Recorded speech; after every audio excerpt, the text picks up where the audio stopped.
Hey, welcome to Chaos Entropy. Today's episode is 133. Today's date is August 12th, 2026. Um, let's see. I had a couple things. I'll very briefly say Warframe had a small update that launched like 2 hours ago. Um, they added their Fables and Frontiers thing, the D&D inside Warframe, Ugh. which I haven't actually played it yet. I went to it just to look around and I was like, oh, it's cool that it's like a permanent thing. I think um it's like a short thing, so I don't know if they're gonna add to it in the future, but it is permanent in the mall area. So that was the biggest thing for the summer update. Uh, that's the only Warframe news, so I won't bore you. So, I swear there was like a gigantic news I saw. Let me check one more time. Uh, I swear it might have been another gaming company losing people. One of the big things that happened recently was Maybe it was that Halo. after after the pseudo death of Destiny, Yes. players have begun working on a bunch of side projects for Destiny, driven solely by the community. Oh, really? Some of the fruits of this project is Destiny 1 working on PS or PC. Oh, I saw this. It was like I don't. Is it like by multiple people or is it It's a bunch of different community okay? teams working on it. I was like, Destiny 1 on holy crap! PC. Also, they got a pre-Beyond Light build of the game working.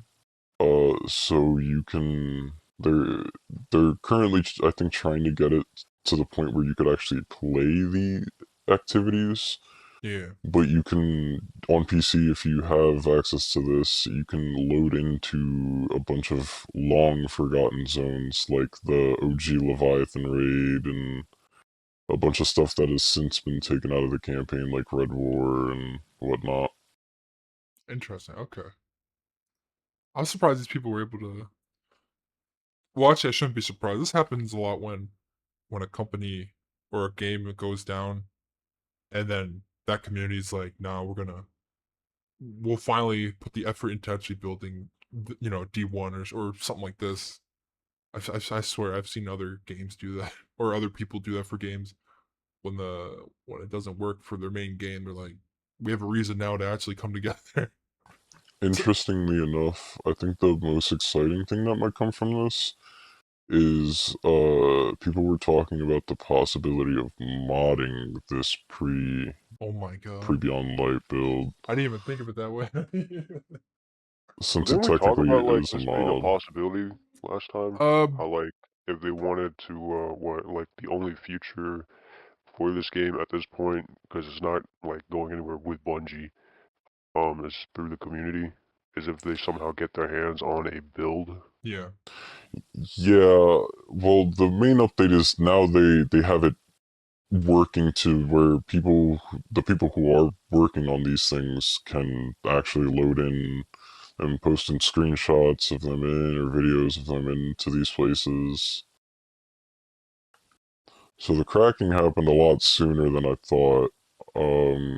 It's just a matter of getting the actual gameplay stuff to work that yeah. they haven't figured out. Like they can't load enemies or encounter mechanics or stuff like that in yet. It's only a matter of Um, time. yeah, it Yeah, is, and I definitely think since this is technically like a modded version of Destiny to go backwards, um, a lot of people were talking about the possibility of modding Destiny outside of just what was already there. yeah. Yeah, I Do mean you like do you you think can these people have inject. a cease and desist though, or no? I mean, cease That and is desist. the only question up in the air right now. If Although I imagine if they get a cease and desist, I f- a part of me wants to say it'd have to come more from Sony than Bungie, if that makes any sense. What I'm trying to say here. Yeah, because they, I guess, publishing wise, right at the time. Yeah, because at this point, PlayStation does own Destiny. Yeah, like you know the what do you call it? The Call of Duty emulator ones Yeah. where they ask you to buy the game on PC so you can have it installed. And I don't know if that's a legal loophole, but sadly, this is being created because there is no PC version though. So I wonder. Well, at least for the Destiny 1 port, Yeah. I could see that being a more of an issue. Although I think for the Destiny 2, I think it's like you have to own the stuff. Oh, do people have a But D2 like a modded emulator or something? no, Oh, okay. they're using the native PC version, but they Oh, just okay. managed to crack into a build long since deleted Oh, and yes, I know. Okay, forgotten. yes, I understand. I am curious how that will, what the timeline looks for that D1 port, or whatever you want to call it. Now that people are Yes. putting time into it, because that's what happens. Like people originally didn't maybe didn't feel like the need for it, but now we're in a situation where it's like, why the hell not? For the people doing it, like our main game is gone basically for the most part. Might as well get the thing that people wanted or thought they wanted. Because like if they do make it work, I mean, I would definitely play D1 though again. I feel like I could play that game for a long time, like endlessly. Just hop in and just do stuff. I think even years later, like the gameplay feel is still pretty fun.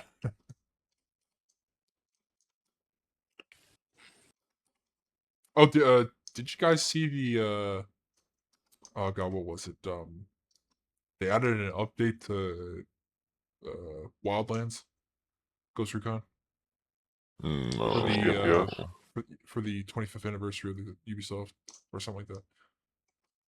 I Yeah. don't. I Is, don't. is it is it really just making the PS4 version 60 FPS? No, they added This new was content. 4K and 60 FPS, and then they added like New a content. mission. Yeah.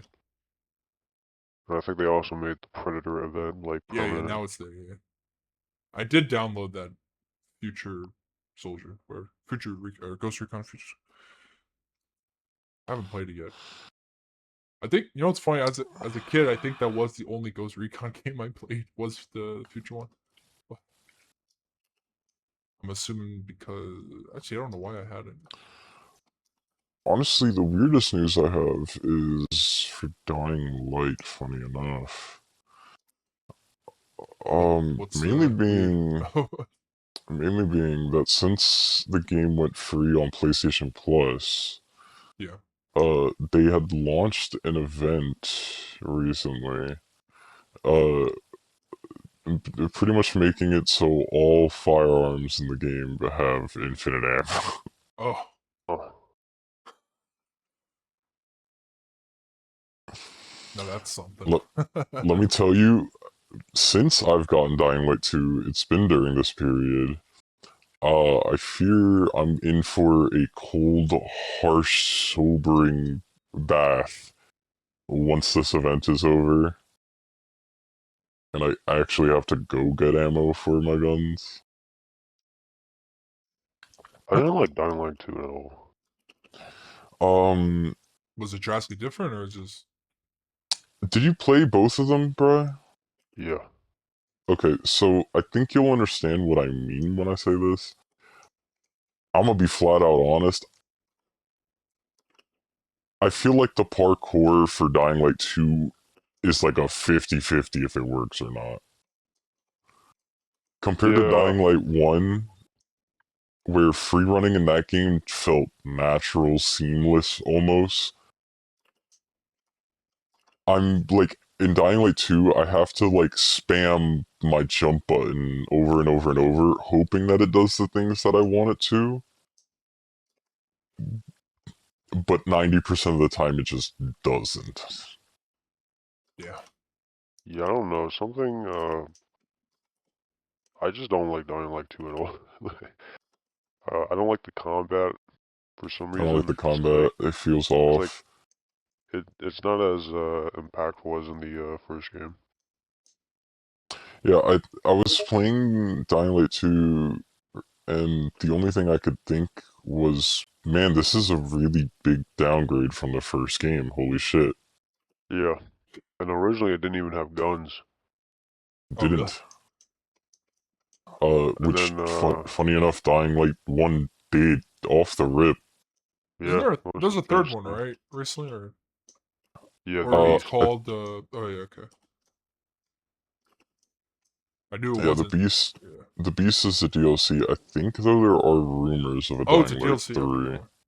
No, it was originally supposed to be like an expansion for 2, and then it got turned into its own game. Yeah, I was about to say. I thought it was like a standalone.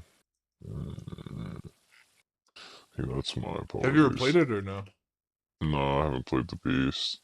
They could have improved these things upon the Beast, but just as I felt about Dying Light 2, Yeah.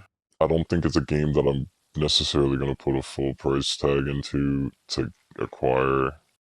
Gotcha. Like, maybe if it's on sale or something, I'll pick it up. The only reason I'm playing Dying Light 2 to begin with is because it gave it to me for free. I Makes got it when it sense. was like on sale or something, but Speaking wait, of, I think like what? uh, I was gonna say, did you see Helldivers 2 was a PlayStation Plus? I think this month or something. Or I saw a newsletter Mm, or next. I think that's on extra, dude. yeah, that might be a I just certain saw a thing tier. about it,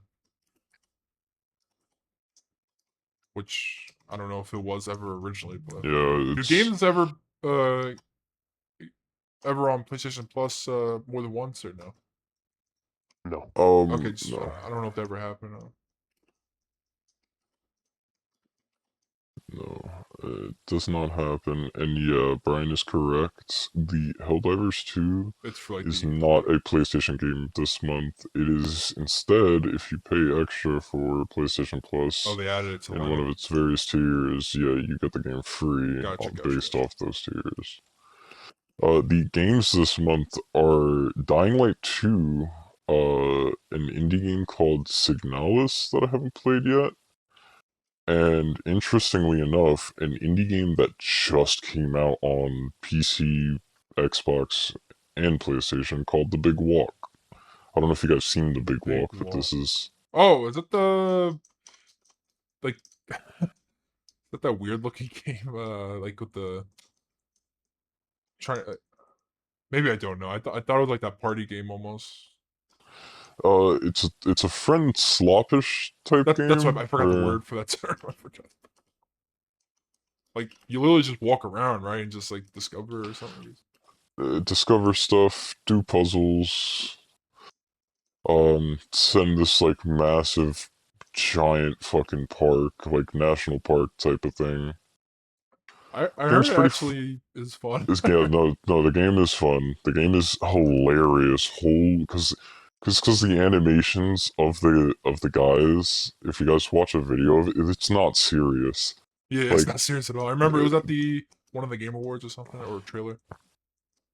yeah, they flail about in very hilarious ways, and yeah, the game's S tier. Cool.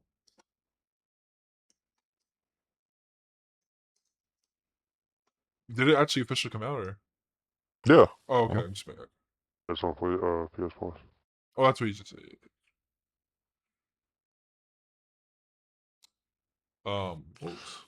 Multi platform release on release, Oh, really? That's which cool. I was surprised about. That's nice. Not many indie games can pull that off. I should say. No, good for them. That's accomplishment. Did you see Marvel Rivals? I think we might have talked about it. It's they dropped down their download size just like Helldivers did. From Really? on PC it's down by 40 gigs and on console it's down by 15. So PC I think it was 80 or something like that or 90 maybe and now it's down to 40, like half. That's Well, not bad. I don't know what the total PC one was, but it went down by 15. I mean, for console. I mean, for console. Yeah, I don't know Pretty cool console though. since I've deleted my rivals from the console at this point. I had it downloaded. I just didn't play it. I was thinking of playing it again. I tried and I was like, I'm not in the spirit by myself. I'm not in the spirit. No, recently I've been playing the Final Fantasy VII games Oh, okay. since Evelyn has decided to get into them. Did oh the Metal Gear did that come out? The new Ooh, the the Master pack? Collection Yeah. Volume 2 should be coming out by the end of this month. I remember it said like August, right? Okay. Yes, I think it's like August 25th. That's cool. Honestly, It's two I could games, be right? 4 and what's the other one called? 4 and probably the most important one, The PSP Peace one? Walker. I never played any of them, so I was playing a PSP game recently, Final Fantasy VII Crisis Core. oh, okay. What a name. Holy shit. I could, despite being a remake or a remaster or whatever, that game has not aged, or at least compared to playing the other remakes, has not aged well. Oh, really? No, Damn. it was so bad. The problem with normal Final Fantasy is like, or I guess the problem with this game compared to normal Final Fantasy is what I should say, is that like in Final Fantasy, while you're fighting, you could typically build up to some type of big attack, big combo, some big weakness. Since it's like a PSP thing and it's meant to be like handheld on the go, Mm-hmm. uh, you get a lot of combat encounters, like a lot of combat encounters, um, that are like the dumbest combat encounters. You get optional combat encounters that you can just run away from.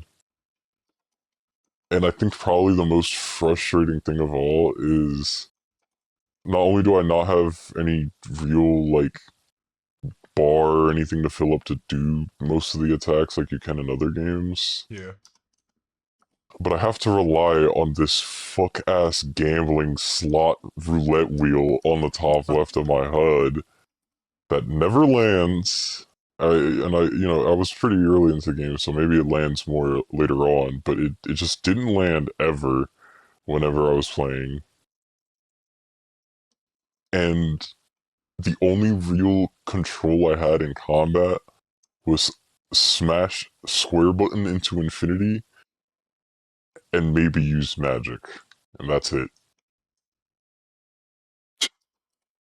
That's crazy. It Also, got to the point it got to the point where I was like, look, we could just watch the cutscenes for this game. So I'm not gonna lie, this like compared to what we just played, this is the most boring fucking like it's not painful to you because whenever combat starts, she's barely watching because she doesn't care about the combat. oh. Um, and then she'll lock in whenever there's like a cutscene or something. yeah.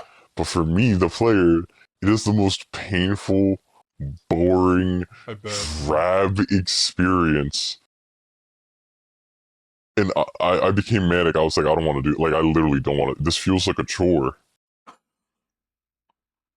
I don't want to do this. Damn.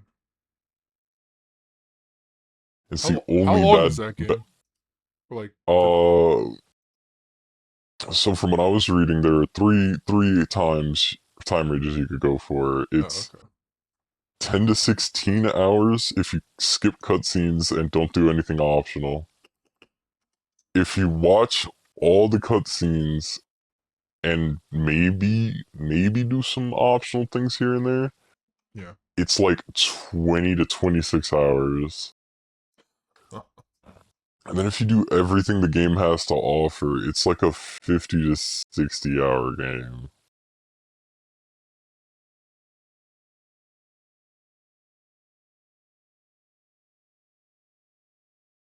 This is I the was this just is the what you said PSP or is this? so this is they remastered it for PlayStation 4 and 5, but it's a Gotcha, originally a gotcha. PSP game. Uh that's a prequel to Final Fantasy 7. Oh, And it goes interesting. through a newer character depending on your experience with the game, Zack. Yeah, yeah. Or if you played the original, then you know who he is. But Zack, you I go have through no idea. Zack's time in the military, and then through Zack's time in the military, you see Cloud's time in the military as a soldier, It's funny, as a guy who doesn't play, I do know those names at least. and then it leads into Sephiroth's time in as a war hero. Interesting. So you got those three characters' backstories before the events of Final Fantasy VII take place. Would you say you're a big Final Fantasy guy, or have you Oh played a lot yeah, of for them? sure. Okay. Or at least since when I started. Gotcha, gotcha. I started on 15. I beat that. I still gotta play some of the DLC for that, but I'm saving it for this That's the playthrough with only one Ev. I touched. Yeah, I played 15. I played by this point I've played 7, it's DLC. 16. Aren't they making a mobile game into a standalone for like PC or console or something? I saw like an upcoming I don't or know. like a wait, final. Let me see.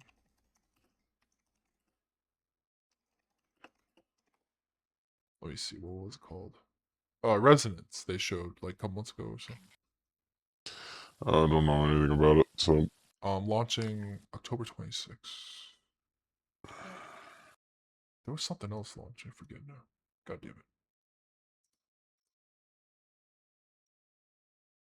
honestly for the Master Collection, the biggest thing I'm excited for Metal Gear is has to be the Peace Walker. Yeah. Because 4 leaving the PS3 is exciting, but Peace Walker wasn't a game there was no way I was playing that shit. Like, I could hypothetically, I'd have to do a lot of workarounds, but I could hypothetically play MGS4 right now. That's true. Uh, I technically do. Yeah. I have to do some work, but Yeah. I definitely I'll tell could you this. hypothetically do it. It was. Peace Walker, I'll though, tell you this. 4 was finding far from working, but I get your point. Far from. finding Oh, you a, cannot. a, It's a gonna be. decent PSP to Oh run Jesus. Peace Yeah. Walker. And I mean, I could emulate it, sure. Many people have, but It's not the same. oh man, having Peace Walker at my fingertips whenever I want, that'll be S tier.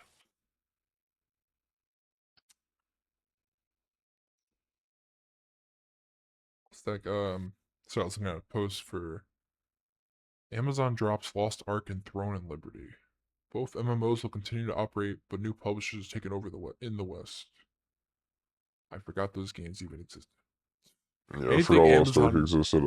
anything Amazon makes, I'm like, or publish, I It's guess. crazy is I played Lost Ark for a minute. Oh, you did? Yeah, probably put like 100 hours into it. Oh, well. What, did you like it at all, or It was a game. it was enough to sink 100 hours, Uh, or where you just have it on idly? or well, that's the thing. I just estimate 100 hours. Gotcha, It's probably lower, to be honest. But if we're giving ranges, I'll just give what I think is the max anyway. gotcha.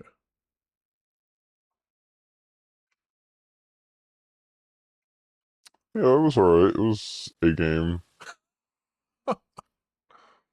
Oh man, Like it kept me entertained long enough. But I really don't have any other notes other than, yep, it was a game, alright. The character creator was beautiful. That's something I'll give him. S tier character creator. That's crazy though, because Amazon announced earlier this year that New World server will go offline in early 2027, following a console release in 2024. Oh my god. All these layoffs, man. All these. I mean, it is true that a lot of these companies do sometimes. Maybe they are overpopulated, but there could be wasted like space in regards to like there could be positions in these companies that are just like, why are you even a thing? Why, like the money is being wasted? But I I don't know. wonder how these people get hired in like first place. Like, Well, uh, I wonder that too as a guy struggling. If they can do it, I can Struggling do. for work. If they can get into these game companies. And I don't know what. There's a lot of people in those companies that it's like I mean, like these jobs are like, there's a lot of let's be wasted honest, jobs. like these things are pretty niche. Like Yeah. working in the games industry is a pretty niche thing. It doesn't even pay Man. you. It shouldn't be like, I mean, like logically, like you have to want to be Unless you. in. You gotta be like a fan of games, Yeah. right? You gotta be like guys like us to actually want to work in something like that because it doesn't pay you a lot of money. No. You know what I think it is? I'm gonna be honest. I think a lot of times I can't speak for all gaming companies, right? But I'm talking like the major ones, Yeah. right? Hmm. I feel like after the whole both Sony and Xbox acquiring studios thing, I feel like they also went through a hiring process of, or like maybe a transitional process, you could call it, to move some of employees from here, there. This guy used to work for this place, you know what I mean? And they got thrown into these roles. Yeah. Because there's also this weird trend of I work in the gaming industry, but I'm not into gaming at all. Like, I mean, at Yeah. all. That's what yeah, that's what I did notice. There's like, that's why I'm wondering like, how Well, it the depends hell on the do these position, I guys, guess. but like, how do they even get the position to begin In the, Like, with? yeah, like, even, like, not. because for example, right? Say you have the management experience to be some type of executive for a team, right? Yeah. Why would you Yeah, or make like the dude a who's not in? consultant? Yeah, why would you make someone the head executive of this game development team when you literally had, like, I don't know, an executive of just HR or something, like, right there, like head of HR? Why how did they become the head board of directors for this gaming company when they're not even into gaming themselves? Because I'm telling you right now, like, if I apply for like, I don't fucking know, something that is completely out of my field of work, and I tell them, I outright tell them I have no experience and I don't even care about this. I'm not getting hired. Like, I'm not even going to be considered. But somehow these guys are just getting considered and they're actually getting in high positions, and it's just not adding up to me. And it's not even just high positions, because one thing is being in high positions. A lot of time, these guys are ending up in high positions that like matter, like Yeah. These guys things that are are actually like directing direct, things in the yeah, industry. Like, yeah, directly putting hand to game in some cases. it makes no sense. Like, like what's it called? Apparently, Anita Sarkeesian is still around, and there's actually game companies that still like go to her for consultants. All right. It makes no fucking sense. That's ridiculous. And then there's like, I mean, anyone who says like this stuff isn't like affecting the games, you literally just you can only just you can compare the games we get now, and then compare them to like the shit we got 10 years ago, and then even like before that, like 10 years before that, there's like such a different like there's I will everything is say just so this. different now. I will say this. All right. This trend really became a problem, I want to say, at the end of the PS4 era and the start of the PS5. But if you really look at that early, mid PS4 era and the whole PS3 era, dude, we were getting some games that I don't think we should have gotten, but holy fuck am I glad that we did. That's the thing. Like, it's so weird.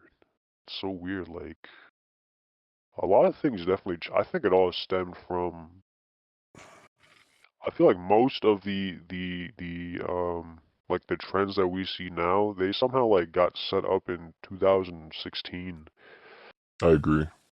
And then like we're still reeling in. And you know what's crazy is like 2016 and like I think it was 2016. It was 2016 or 2015. That was like when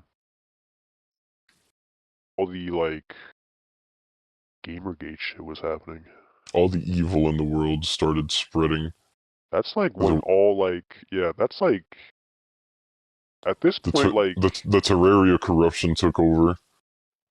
oh yeah, did you hear about that? Yes, I was literally The Calamity that. mod? Thank you That's for the so wild. transition. So we got to talk about this because I think this is probably the wildest gaming news I've heard all week. I didn't hear it. I can't believe I heard like it's Terraria's the second time.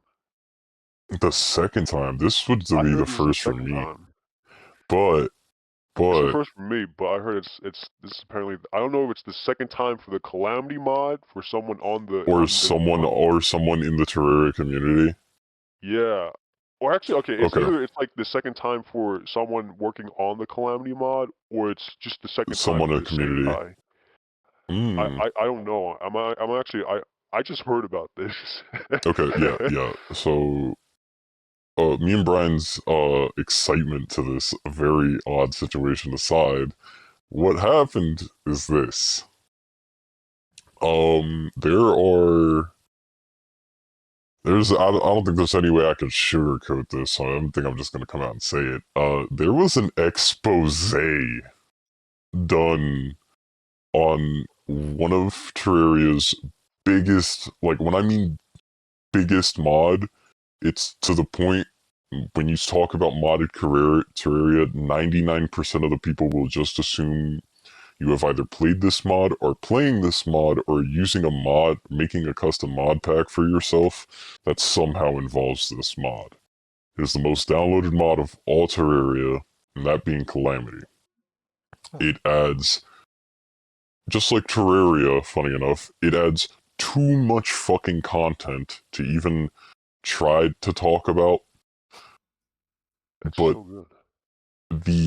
and while the mod is phenomenal, they announced that they will not be working on the mod anymore. All development of the mod is canceled. They are actively pulling resources from the mod.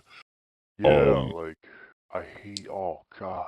and Really? a I'm lot sorry. of negatives have come into light about Terraria Calamity, all because an expose was done on, I think, the head creator of the mod. Um, Yeah. I don't remember his name because uh, I saw this kind of in a flash, and I couldn't believe my eyes, to be honest. But he was apparently an expose was done on him where he was confirmed to be a pedophile. Oh, He's a freak. Yeah, he was like he was like luring minors or something on Discord. Yes, oh, And okay, I could be wrong, but I heard that this is actually the second owner of the mod or something like that. He's like the second director or something. yeah, he's high enough that he could he's high enough that the mod is in his name on the on the Yeah. Terraria Steam work page. So, which also complicates the mod process now, since Yep. People want their work pulled from it. yeah, people want their work pulled from it, which is unfortunately understandable. going to remove weapons, art, and a bunch of resources from that mod. Music Um, too. music. There's also going to be um they're trying to figure out what to do since, like I said, the guy literally owns the Steam Workshop page. I think we should Uh, hire a special operations team and just literally just rip it from him. Just rip it out of his hands. thankfully, the things he doesn't own though are very important, and is probably the only win to come from this, is that he doesn't actually own any of the rights to the mod itself. So Calamity can still exist in a format after this, but what that is, since a lot of people are very upset, disgusted, um, by this guy, is kind of hard to tell. It's over. This happened recently? Yeah, like Yeah. 2 days ago. Oh my god. Yeah, and the Terraria community has done what the Terraria community usually does, and has been nothing but supportive to the actually good people on Calamity, posting fond memory edits or being like, this is over, like, I can't believe this happened. There's gotta be a way to like just like kick him out, right? I, I, I don't know. I honestly, out of all, because this, all right, this is gonna sound weird to say, but I think you guys will understand what I mean when I say this.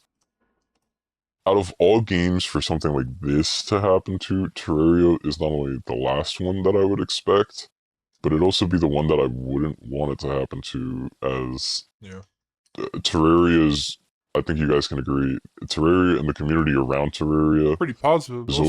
yeah, they're always positive and generally helpful people. Maybe the most I mean, it's up there. I don't hear anything negative. Like, and if there is, it's about like maybe an individual, but never.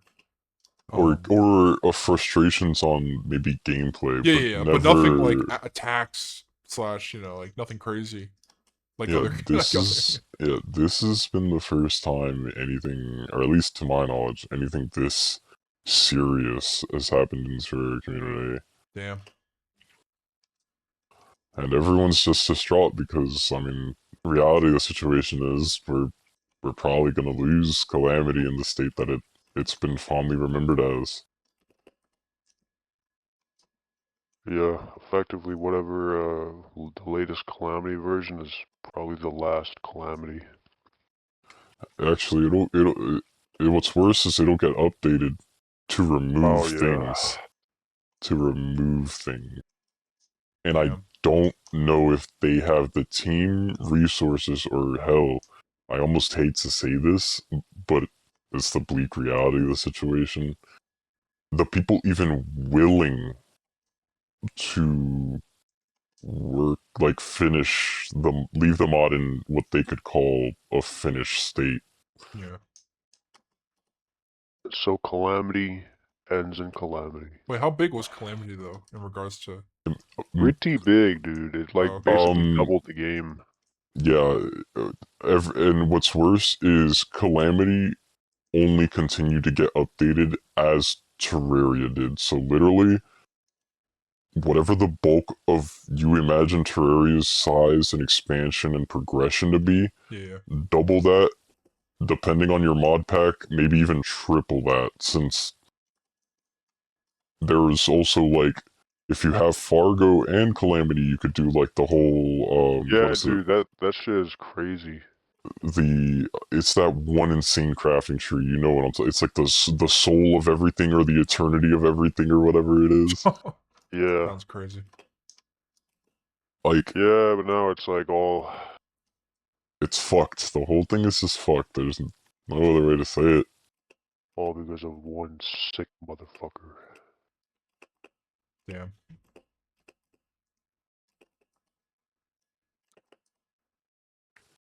You know, speaking of pedophiles, Sure.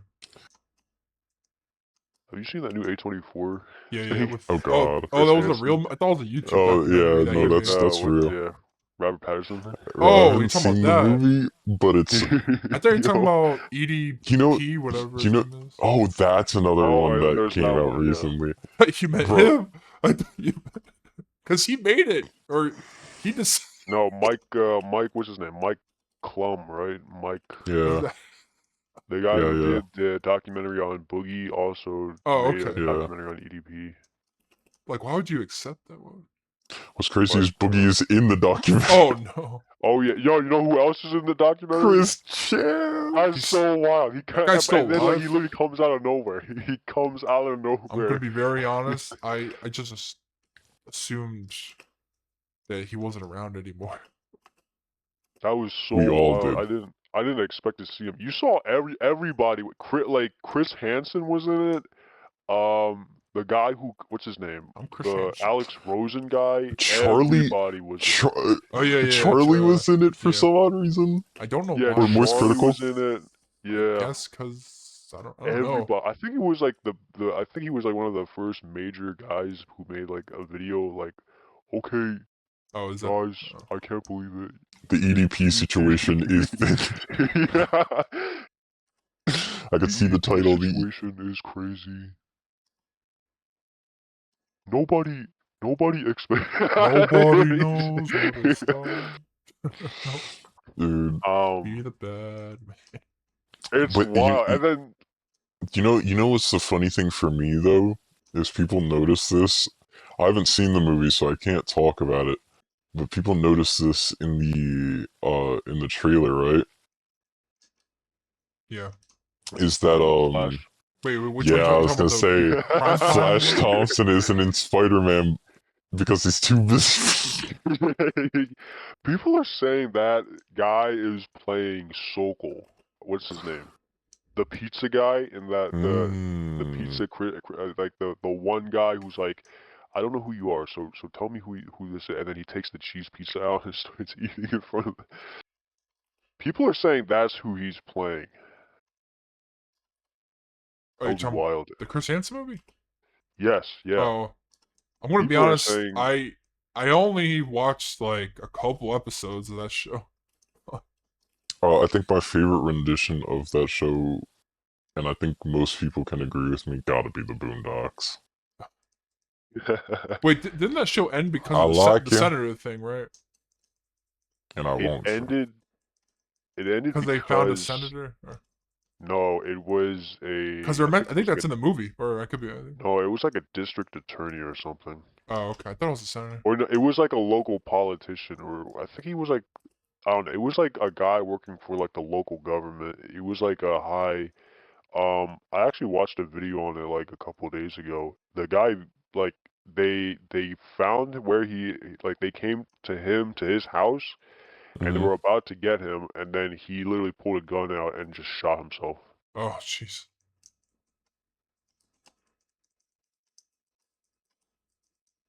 And then that was what got it canned. But he still does that stuff. He just doesn't do it under like NBC. Yeah. He's like he like does like 2 or 3 different shows now all about that shit. Interesting. But like, wait, did you see the trailer though? I did see the trailer. Yeah, I did. I liked Bro, it. they made it seem like he was in like Call of Duty Black Ops or something. Like, well, I'm assuming it's about like comes out. Oh yeah. It's a. Yeah, I was like, you know, this trailer goes a little too hard for a movie about Chris Hansen catching some pedophiles. Like, this shit goes insane. I was like, what the fuck? It's about Chris Hansen and This looks like he's like part of the CIA. He's about to conduct Chris MK Hansen, Ultra experiments or something. Have a seat. I think it's funny. You know I've seen how that this actor, the setup actor. I've seen that everywhere. That guy. I think he was that guy who plays Jimmy Olsen in Superman. I think. You know, okay, this is random. Did you guys watch the Backroom movies at all? Yeah, I saw it. Yeah. I kept on putting it off, so I never. I did see it, and I was like, "What?" And I'm like, I didn't get to see it, but I keep seeing that one scene where bro's like in the kitchen or he's sitting on the table or whatever. You can eat them. Yeah, yep. He's sitting at the table. I think so, but he's like, you know what? I think I like it here. I keep seeing a bunch of edits of that, but it's like the pain and agony version. He's like, yeah. Someone like uploaded the entire movie. Like, well, are you talking about the one like they uploaded the entire movie, but it's like all to like that one song?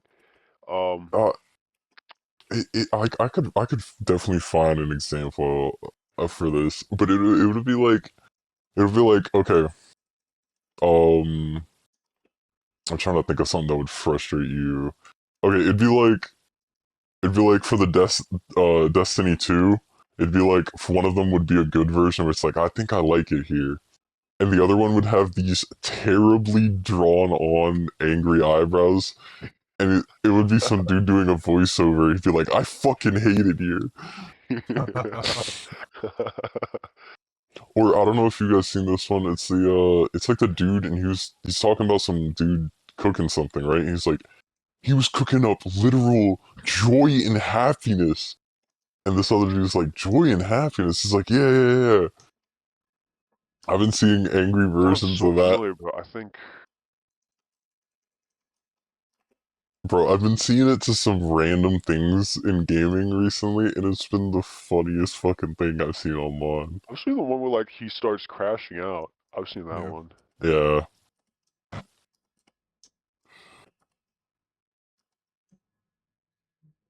Ooh, odd gaming news. So Five Nights at Freddy's recently had, I I think, saw. it was their 15, 10, 20 anniversary. 20. One big anniversary. I don't remember. Oh my I god, has feel it like been it's 10 or around that long 15. ago?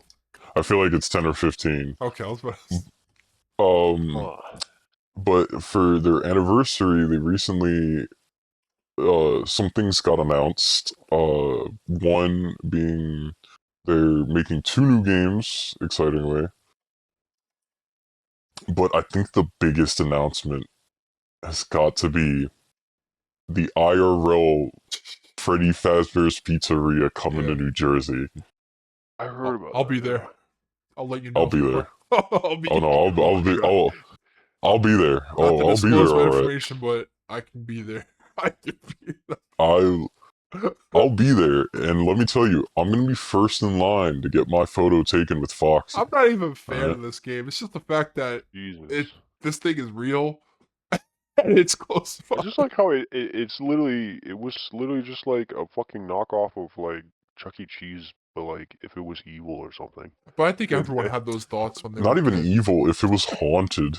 Yeah. yeah, and I'm gonna then be like honest. now it became its own thing. Well, I remember going to Chuck E. Cheese and thinking this place is a hellhole. Bro, I It's like, every once in a while, a comfort thing I do is I'll just watch. The only reason I know so much about Five Nights is like whenever I'm bored, sometimes I'll like late night throw on lore videos, and then it'll get me interested to see what's going on in these games. Yeah, the old game Thus, theory videos. yeah, thus I know a lot about Five Nights at Freddy's, even like the modern games and stuff. And I've I been thought looking at like this that lore. would have ended. Nah, dude, I've been looking at this lore. They still got a lot of story left to tell and explore, and they keep adding things to the story that are worth exploring. What the fuck? But it's kind of like it's literally just like you said. The original story was just you work Five Nights at a Chuck E. Cheese style place, and it's haunted. You don't let the animatronics in, and that's it. Now you got this. Now you got this purple dude, Willie Afton. She kills like 25 kids or so. Yeah, it's like Bro's doing human experiments on fear like he's goddamn scarecrow. He's injecting soul juice into stuff and experimenting with the very concept of agony? Question mark. what a movie. I don't Or know. what a Like yeah, gaming I movie. mean okay, I remember when he was just like the purple guy was just a fucking murderer and that's it. I don't know how far past it gets past this point, but the last thing I remembered was that one game that was supposed to be like the final game where At the end, you what's it burn it called? down, and then Henry comes Yeah, on the mic. he's like Emily, the co-founder of Five Nights at Freddy, comes on the mic, and he's like, I expect to see you in the darkest pits of hell, my friend. So don't keep the devil waiting." Yeah, and then like he builds this giant facility and traps everyone in there, and then like Yeah, it's supposed to end there. yeah, and then so it gets even more complex because then after that game, like a month not even after that game, they released a game. You know how at the end of Five Nights, a normal Five Nights gameplay, you then unlock like the secret modes, and you could like view the character models and all this other Yeah. stuff. And one of the big things has always been you get a custom night, and you get to do it however you want to. If you just want to be attacked by Foxy, that's how it goes. They released a game where it's just that. It's called Ultimate Custom Night, and it has Yeah. e- every animatronic in all of the games in one game all at Uh-huh. once. You gonna tell me that's Um, canon? yes. Apparently, the reason this game is canon is because what you are literally experiencing is the aftermath of that last game. After you get burned down, you're instead of playing as his son, who William Afton's son, who's the main character for all the games up to that point that you knew, Uh-huh. you are then you are playing as Purple Guy himself in hell, experiencing a purgatory, which he himself Oh. technically created by doing all this shit. And after every death, they continue to reveal more lore. I see. Uh, like in that game, you actually figure out this is gruesome, the specific order and whose bodies were stuffed in which animatronics. Oh, okay, so it's like a Revelations thing. Yeah, Chica was apparently the first victim. I think it's after that it's Freddy, Bonnie, Foxy, and then Golden Freddy. Okay. And then Wait, so then the yeah. games after, right? The games after that is essentially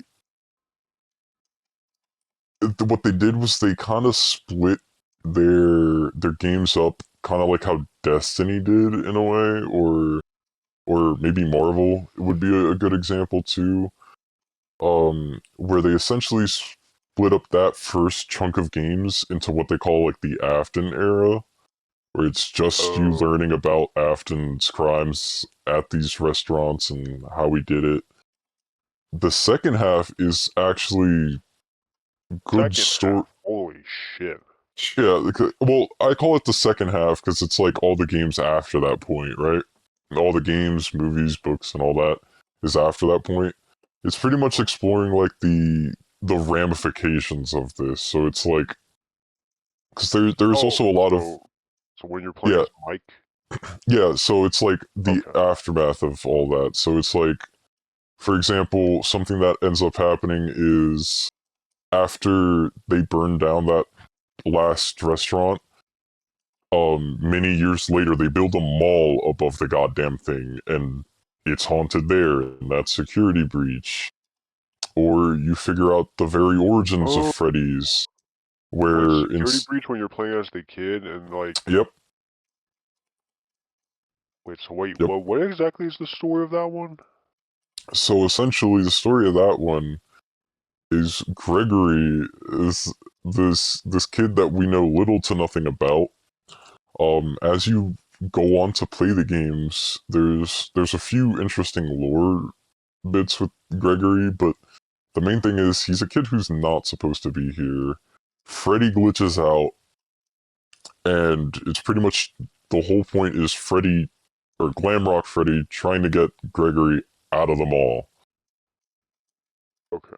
And at this point, they're just robots? Like, Um, still haunting going on, but yeah, they're mainly just fully animatronics by that point. okay.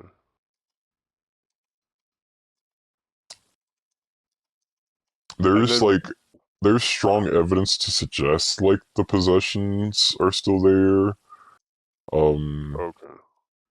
Especially now that it's gotten even weirder with like, for example, in the novels, which are lore adjacent to the games, William Afton, uh, or no, the co-founder Henry Emily, after William kills his daughter and he knows he kills his daughter, um, in grief, then rebuilds her as a robot in multiple stages throughout her life, hypothetical stages throughout her life. Uh-huh.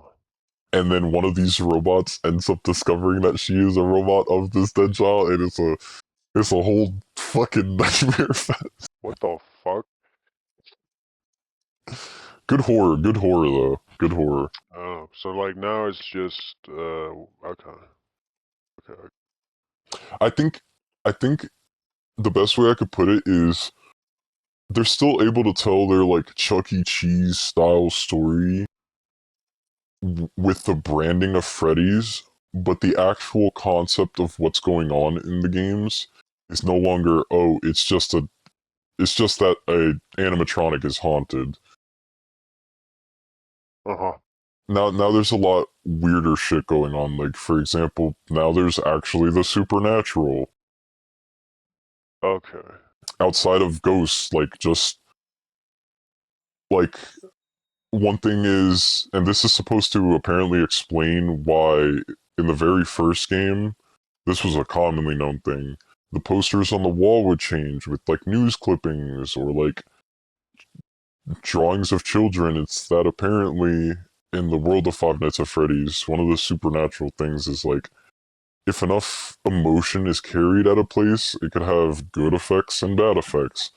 And one of the bad effects is like if a place is marked by tragedy or agony, the building itself could literally absorb the emotion and start to react, causing Huh. these paranormal, supernatural phenomena.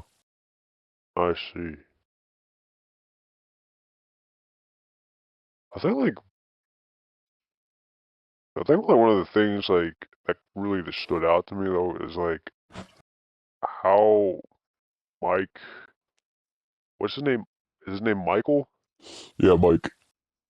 How he was able to like survive all this shit. I'm not talking about like the security jobs, but apparently he got like he had like one of those robot dudes literally like wearing him as Yes, a meat yes, suit or something. yes. He gets all of his insides scooped out, And he and still survived. he lives, due to that supernatural force we talked about. Essentially, for Mike's survival, it was literally sheer, like, almost the emotion of sheer willpower. He just refused to die. Man Well, refuses to die. funny enough, that's a common trait in his family. His fucking father, his father has like 6 forms in these damn games. One of them, I shit you not. Do you want to know where this has gotten in the story? What? After that game that you know, right? William Yeah. comes back the last time in mortal flesh. That's the last time he's in mortal flesh form, and he gets burned alive. He has this purgatory in hell, and one of his plans, I can't, I'm not making this up, one of his plans to continue living and performing his experiments and whatnot was to digitally upload his fucking consciousness onto circuit boards that was then used in the VR game. And as you play the VR game, you then hear recordings of this girl, Vanessa, slowly get turned into his subordinate because Oh as yeah, they're isn't she the scanning, one in security breach. yeah. She's wearing the rabbit suit. I see. I was wondering who the fuck that was. Yeah, she then gets part of his psyche uploaded into her fucking consciousness. And now bro is just wandering around as a digital ghost. You gotta really wonder, like, how does one get that much power? How does one? That's wild.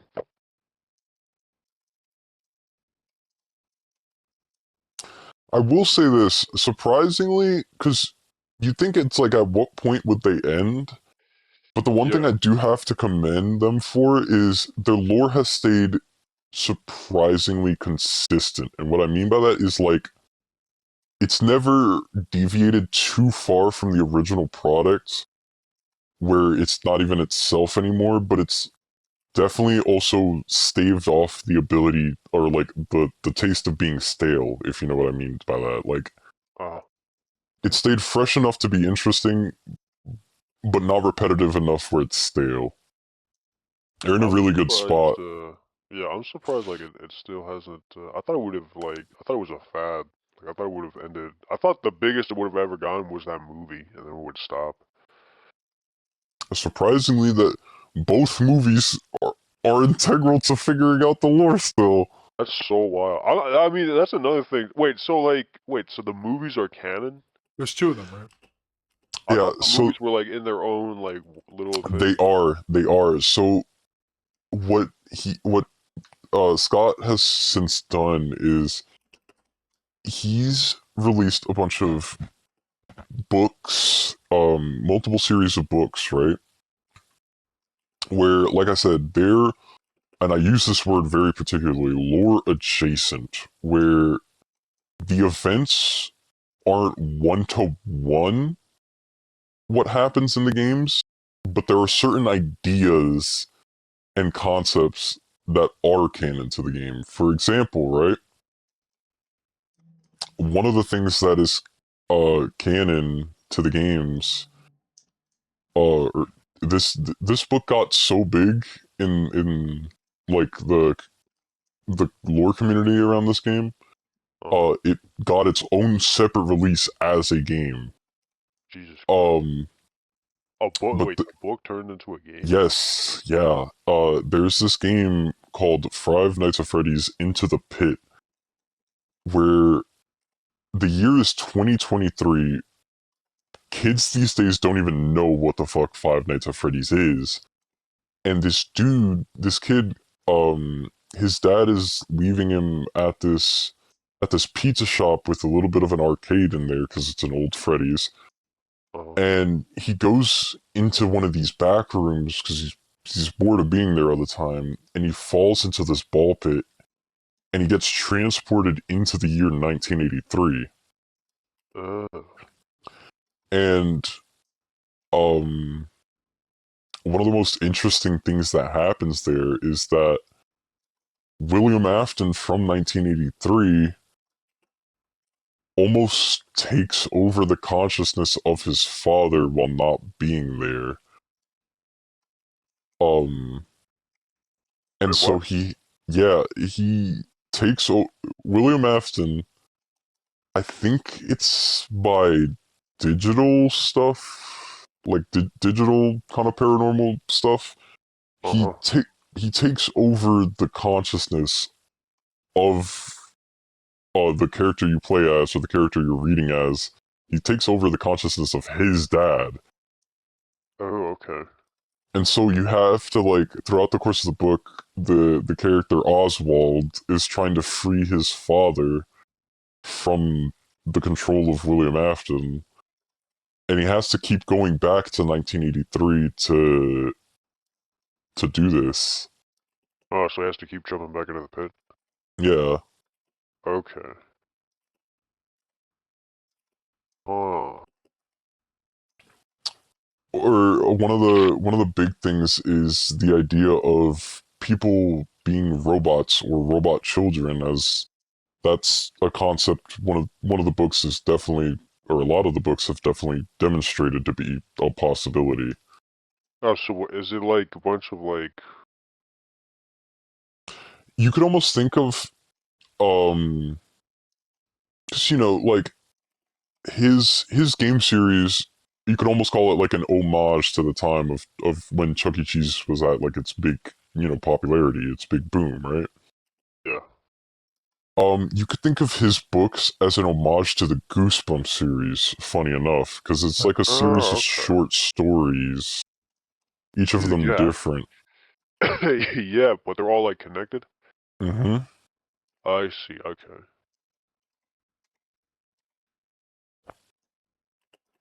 For example, at the end of one of his series, one of the biggest lore drops we got was on Golden Freddy, where we found out Golden Freddy has not one spirit inside of it like the rest of the animatronics, but two.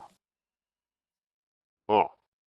And the reason we figured this out is because at the end of every book in Five Nights in these series, there's this ongoing story about a character called the Stitch Wraith, What the who's fuck, bro?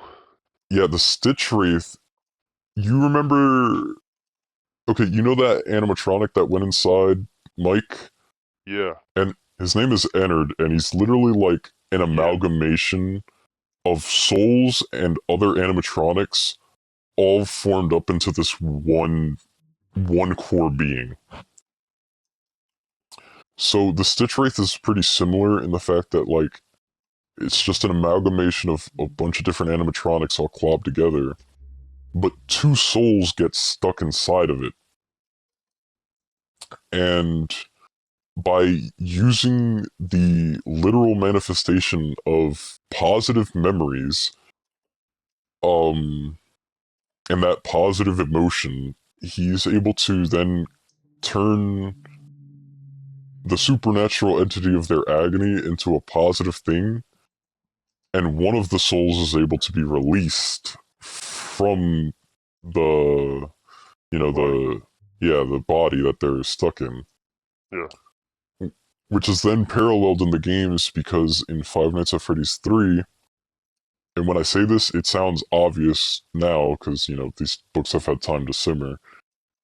But in Five Nights at Freddy's 3, one of the things you do is playing these secret mini games. If you glitch out of them, you can then set up an event where it's literally called the happiest day, a positive Yeah. emotion. You could set up for the happiest day to get the good ending of the game where you then release the five souls of the first five kids killed in the first restaurant. Okay. Okay, so But like I guess the events might not be consistent, but the what like the ideas yeah, like surrounding the events. okay. So like the mechanics of the world are consistent. For example, the movie, some of the things that the movie is showing us, despite the events being all out of order, like Vanessa's not in the first game, obviously. Yeah. But the things that it is showing us is like one of the possibilities when FNAF Five Nights 4 released is there was this box that plagued the fucking community for a long time because no one knew what was inside the box. One of the things that the movie showed us is what's potent because Scott has gone on record saying that the contents of this box at the end of Five Nights 4 has changed over time. And the lore has changed so much that he's not even positive if he could even go back to what it was supposed to be. But Oh. one of the possibilities of the contents of the box is in the movie you see William Afton kept a collectible, even if in the movie it was a toy, but he kept a collectible from each of the five children he killed. So people were thinking that one of the things that could be in the box realistically would be something valuable to the five kids he originally killed. Oh. Oh. Wait, so this all of this stems from just one dude going around killing kids? Yeah, pretty much. That's like the whole catalyst. What the fuck, bro? Like, huh. What's crazy is like how much they've been able to take this one concept and just expand it. Because like in the newest game, right, The Secret of the Mimic is the game's name. You're playing in in like 1973 or something, like time before Freddy's. To the point where like the only mention of Freddy's is in email conversations with William and Henry talking about even starting the business in the first place. And you go through this dude, you get to see this dude's whole story, right? His name is Murray, and he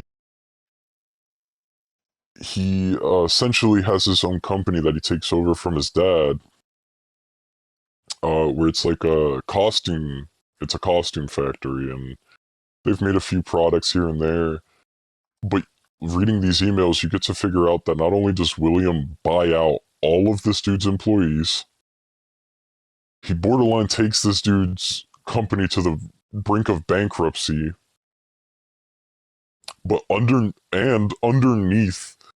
this dude's factory, or like showroom factory, where he takes all of his clients for his products, underneath there's a prototype version of the very first Five Nights at Freddy's restaurant. Oh, and what's even more fucked up is he bought all the land this dude owned. On the very corner of the hill, you can see William Afton's house later, like earlier in the game series, just chilling at the top of the hill.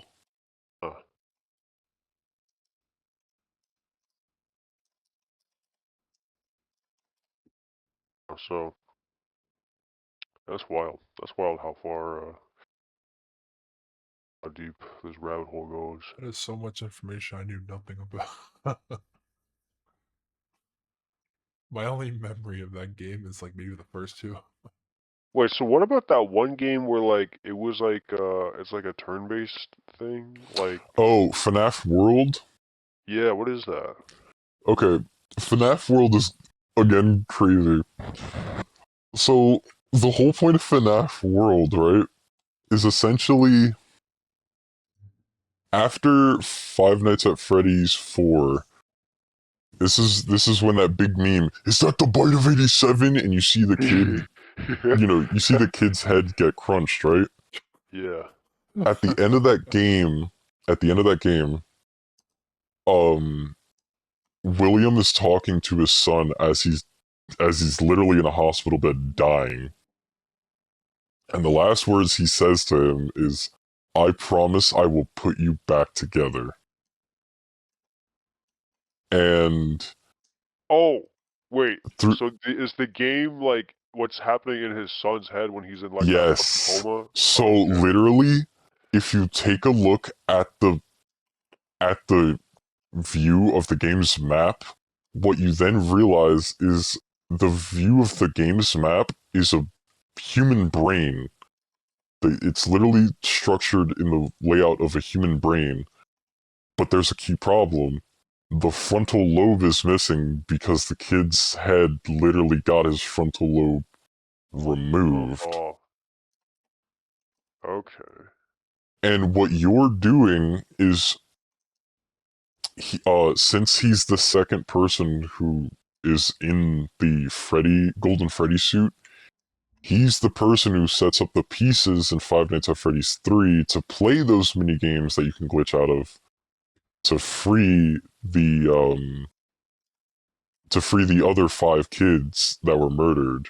He's the one who sets it up, and yeah, he sets up the pieces in place. And after you do all the secret stuff in the game to do this sending, it says the pieces are now in place. You can now rest and be put back together. This is like all what? Wait, 3 is the one with the Springtrap suit, right? Yeah, where it's just him and like all the ghosts of the things Mike has seen before in the Five Nights 1 and 2 restaurant. Okay. And then wait, don't you find out that Mike wait, so Mike is the son of William, right? Or who is Mm-hmm. it? And the kid that you play at like the brain, like the kid with the frontal lobe missing, that's his brother, right? Mm-hmm. Okay. And Mike was actually the guy. Mike is the Mike, reason why his brother yes, is missing a frontal lip. Mike was the foxy kid who put him up there. That's And actually, if anything, what's crazy is you put that connection together yourself, right? yeah. You know, you want me to I just lore remember. drop you real quick? Yeah. So the point of Five Nights 1 through 4 is Mike's literally going through all the restaurants, seeing that they're now haunted and literally trying to, almost in like a sense of guilt after what happened to his brother, trying to make amends. That's what Five Nights 1 through fucking 4 is all about. Okay. Wait, so how does Sister Location get, like, tied into all of this? Sister Location, it's Mike. It's almost in the name. Mike literally goes to this underground bunker underneath the Five Nights at Freddy's 4 house, right? What? Yeah, he goes underneath this bunker and he finds out that William, his father, has a separate company outside of Fazbear Entertainment called Afton Robotics.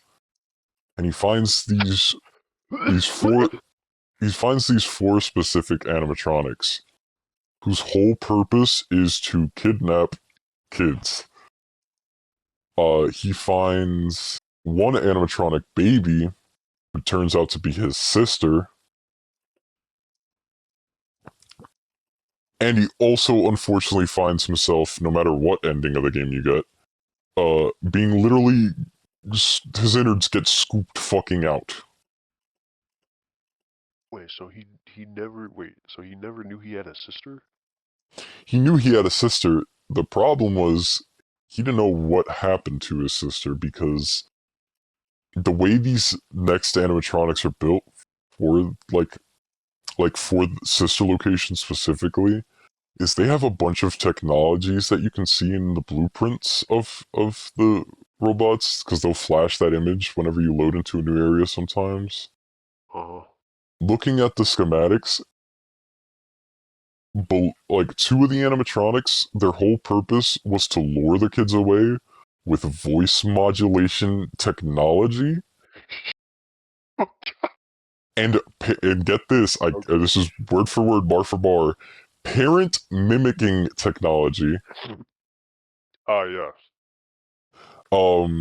The So MacGuffin. it would lure kids away. They would even be able to tell if a kid was accompanied by a parent or not, and use that Oh my technology to pick fuck. off individual. Yeah, dude, this shit goes Tony deep. Stark. Tony Stark doesn't have shit on this technology. the, And the then fucking the Iron worst part, Legion was not this advanced. one of two of the animatronics literally have storage tanks to, after kidnapping the kid, be able to store them to bring them back. And one of them has a fucking ice cream dispenser.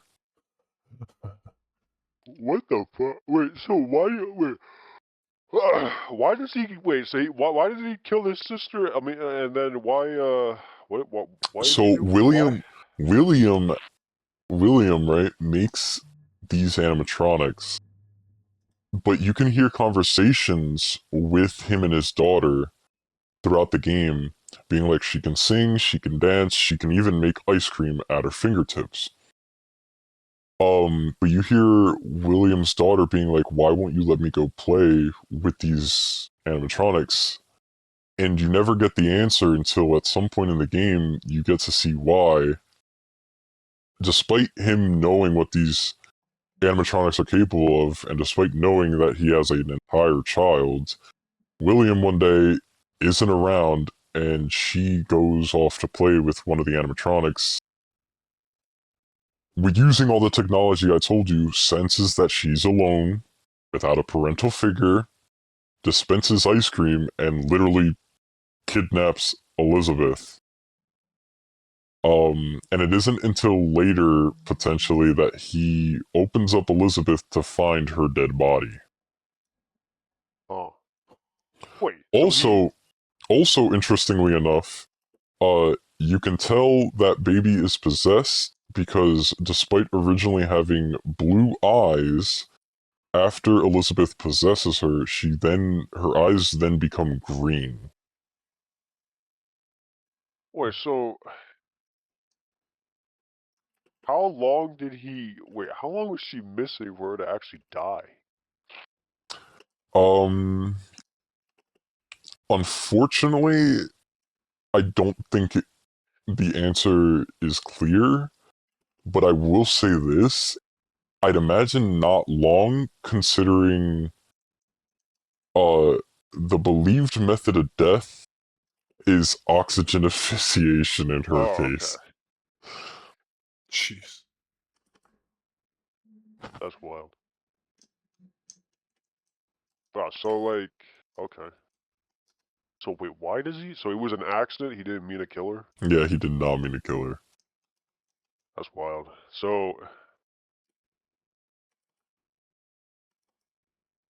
Why In does he his put all this... quest, that's honestly one of the questions we're still trying to like piece. One of the theories based off the books is that he was trying to obtain immortality. Maybe that's why he keeps coming back. And that's why, like... He's like in everything. Yeah, I'm very curious to see what the lore is going to be for these new games, considering how very deep I am into this lore, and I only find myself deeper. Jesus. Every What change. what once started as pure boredom has now become uh something I I need actively to keep. find the answers. Not that, but I'm still like, it'll be like I'm watching YouTube and I'll see a new lore video. I'm like, fuck it, why not? Wait, so who does the lore videos now?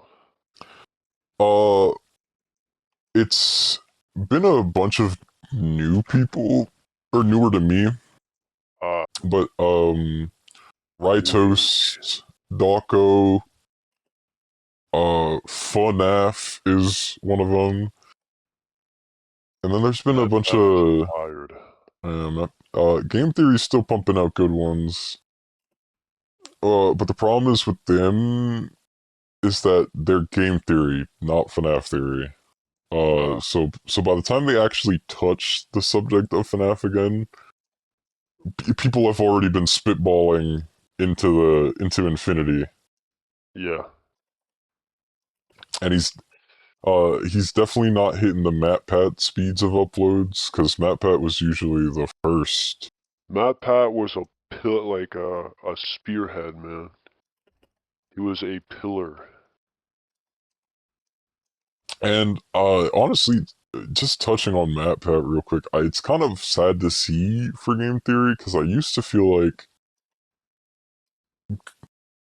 their gaming videos used to be entertaining. Not that they still aren't, but I feel like the games that they're talking about nowadays aren't really like theories that I'd want to, be listening to. Like, Oh, I haven't seen a video like in I ages. haven't. oh, What does MatPat do there's now? Didn't he leave? a father. Oh yeah. Oh yeah, It's he like retired. PewDiePie, except I mean PewDiePie did say he was gonna stop vlogging, but he's still uploading. I mean, he still like uploads videos here and there, but like Yeah. MatPat, I think. Yeah, MatPat's I think off the public figure PewDiePie was space. busy making his AI assistant, and then he stopped it. Well, did Well, he released something called Odysseus? Yeah, it well, was insane. well. The thing is for PewDiePie, I think the big thing people misunderstood from that is he was still gonna make content, and hell, I think he's still gonna vlog. It's just But one of few the and far between, I'm assuming. big things is, yeah, it's just him. It's not like he's gonna be making gaming videos Yeah. anymore. He swapped to like casual. Usually. Yeah. He's Yeah, like doing it like a Especially regular since like person he's like, instead of well, I as got my a life now and creator. I have the money, so I don't have to as much. Yeah, he spends a lot of his time pursuing passion projects, and a big thing with his vlogs is like I think he's still gonna do the vlogs. What him and Martia decided was they just not gonna have his kid in it Yeah. Yeah.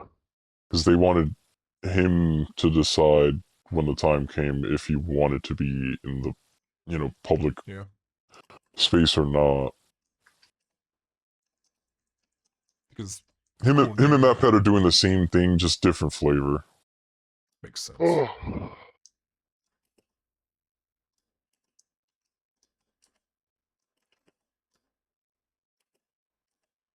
I mean, Wild. I remember when he first moved like 2 years ago, and I was like, damn, just like that.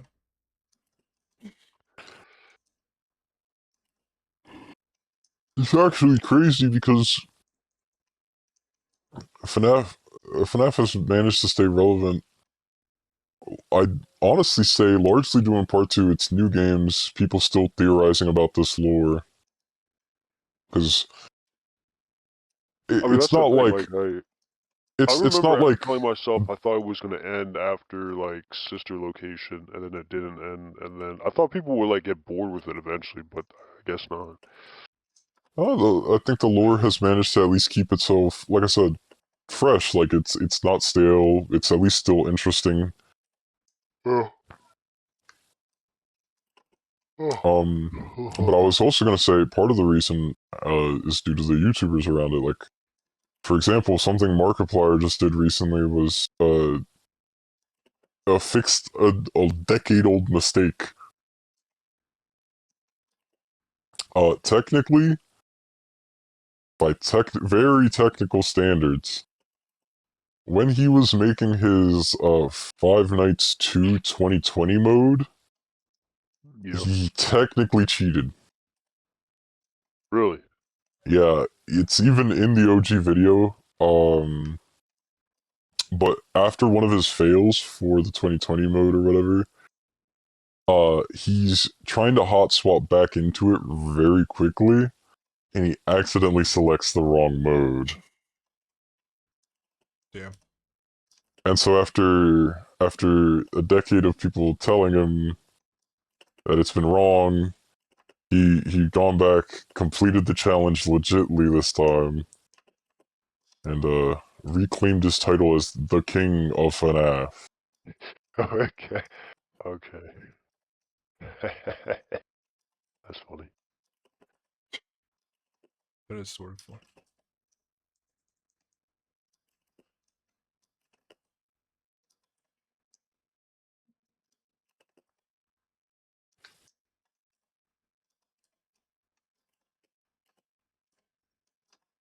Yeah, I'm not gonna lie, the gaming stuff that I had this week, it was really random, as you guys have heard.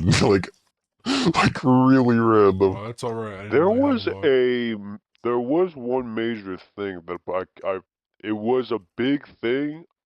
For some reason, I thought it was so big that I thought I would immediately remember what it was because I fucking wrote down. The only thing I wrote down was it's always something. In Philadelphia. No, that's literally all I wrote. I just literally put it's always something. It's So it was. I was it's like always watching like it was something, but now I can't fucking remember it now. It was like a couple of days ago. It was like it was like basically everything we've seen. So like it had to do with like the fucking physical media shit with Sony, and then it was like Oh, I think it was didn't they? I think I may have heard something. They might have responded to the backlash. they finally responded. they did, but at the same time, it was how this was also connected with the RAM shortages Oh yeah. and the entire AI boom, and it was like all connected because it was like creating. They were essentially creating like a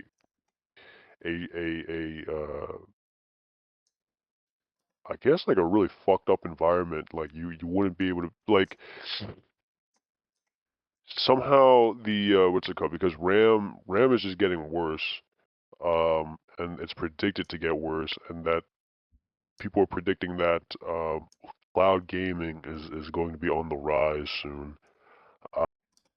but because of through cloud gaming, you're not going to be owning a system. It's going to be hard to get like a PC.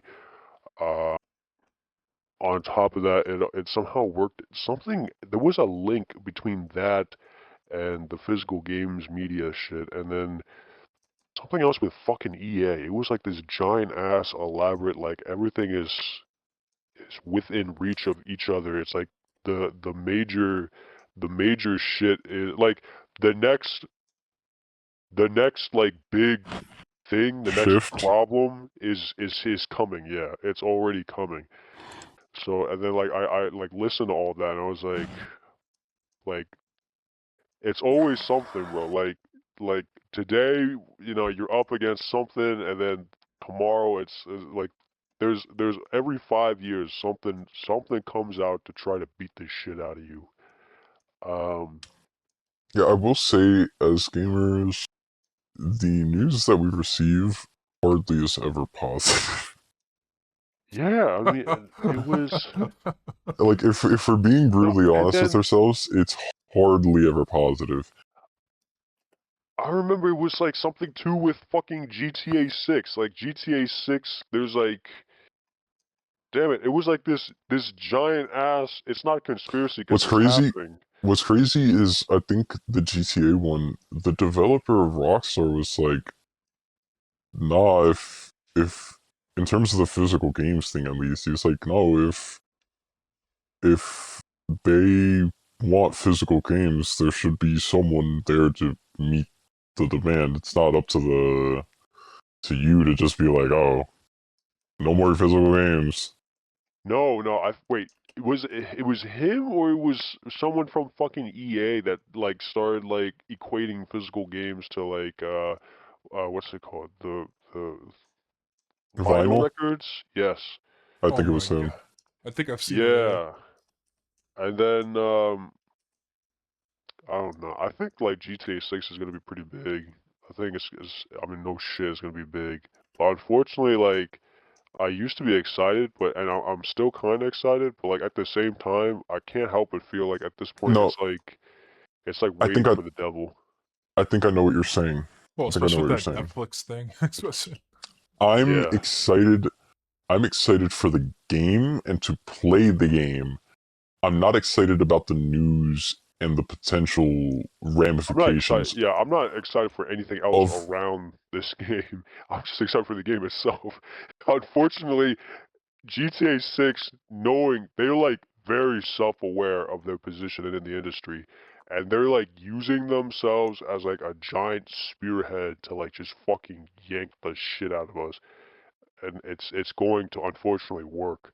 Like they jumped the pricing from like the prices jumped from 60 to 70 like in 22, and now GTA 6 is like, you know what? We're big enough. Let's jump that shit up to 80. And what IGN recently put out an article saying that most people aren't even getting the $80 edition. They're going straight for 100. There's more pre-orders for 100 than 80. and I hate to say I'm probably going to be one of those numbers. We're so fucked.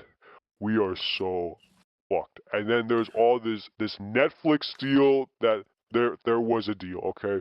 There and then how they fluff it up and how they literally they defended it was like if you want GTA 6, you need to be subscribed. Shut the fuck up, bro. Okay, you need to be subscribed to Netflix. No, I don't even think it's this like is that you want this is GTA 6. I think it's like if you want to see the exclusive gameplay trailer. you have to get Netflix. Like shut the hell up, bro. Oh my god, You dude. know what's sad too, right? You know what's sad too? What? Even if it does work for boosting Netflix subscription rates, it's only going to work for the shortest amount of time possible. Yeah. Because you already know there's going to be the people, and I guarantee you Netflix is going to bump their price if they didn't already by like July or something. Like I guarantee you they'd bump their price just to be like the 1 month is like $12, $15 or something. Yeah. just so people would buy that just for the GTA trailer. Which, by the way, I think you guys can agree with me here, because it's the internet, right? That shit's gonna get leaked like one day after. Like, there's no. What Oh, the actually, isn't it coming out like It's on 6 hours YouTube. later or Yeah, something? it'll be on YouTube that night. Okay, so That's what makes it they weirder.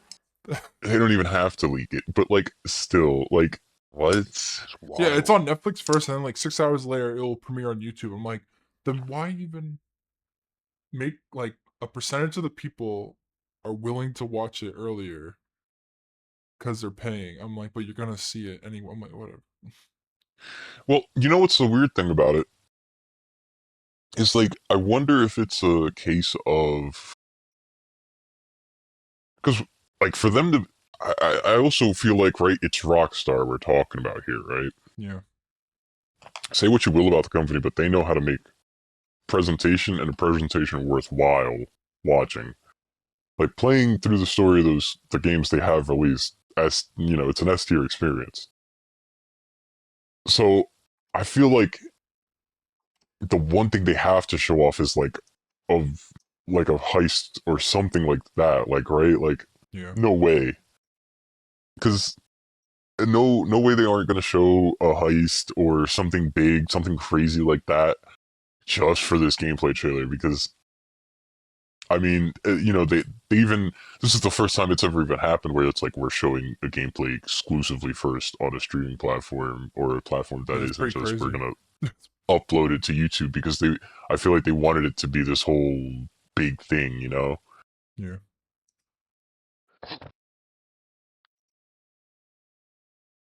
We're losing. We're in a weird time. We're losing, guys. Oh, he lost. We're being attacked from all sides. We're being No, attacked. my controller slipped, so my fucking Yeah. cord got stuck. They got to him. They went to his brain and told him so. Nope, And cord people got stuck. pointed out, like, what, there's also rumor, like, I can't believe, like, people are already talking about the next consoles, but, like, the next consoles at this point are probably going to get pushed back. The next consoles are not going to sell at this point, because this shortage, the RAM shortage, is too extreme, it's too severe. Honestly, like, by this point, I don't know what the future of gaming looks like. I'm gonna be frank with you fellows. Bro. I think the last thing I might do console-wise is upgrade my base PS5 to a Pro. But in terms of, like, the next console, I can't see, like, I just don't see anything good from anyone, to be honest. To, like, Nintendo, you know they're gonna fold. Xbox is gonna fold. Sony's already folding. Dude, I mean, like, we're in, like, uncharted territory at this point. Like, I think, like, the problem is, like, for the past 10 years, you were able to kind of gauge where the industry is going, but at this point, there's just too many variables, because now the hardware is getting into it, the physical components are getting into it. The developers are getting into it.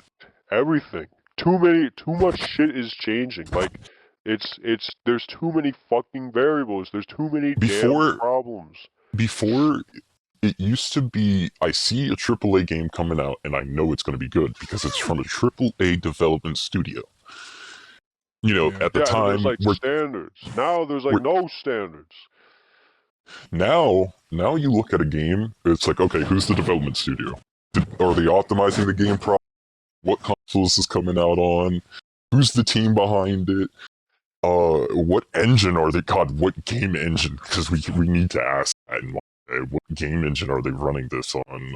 At this point, like, the team, now you have to go in depth with the team. You gotta know who's on the damn team, because you know for a fact the guys working on Black Ops aren't there anymore. The guys who made the original Combat Evolve aren't there anymore.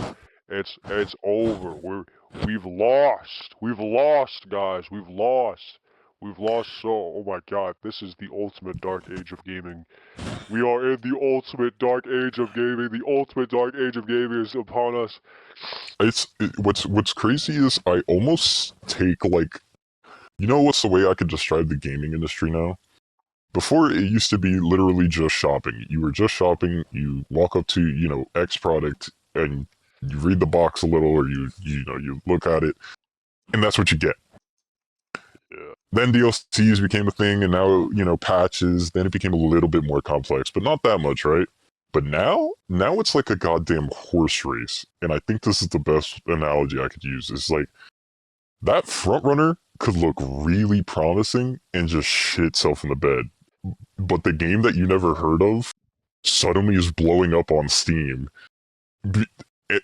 It's greatly optimized, and it's some indie game made by one dude, or it's like, or it's like, or it's not.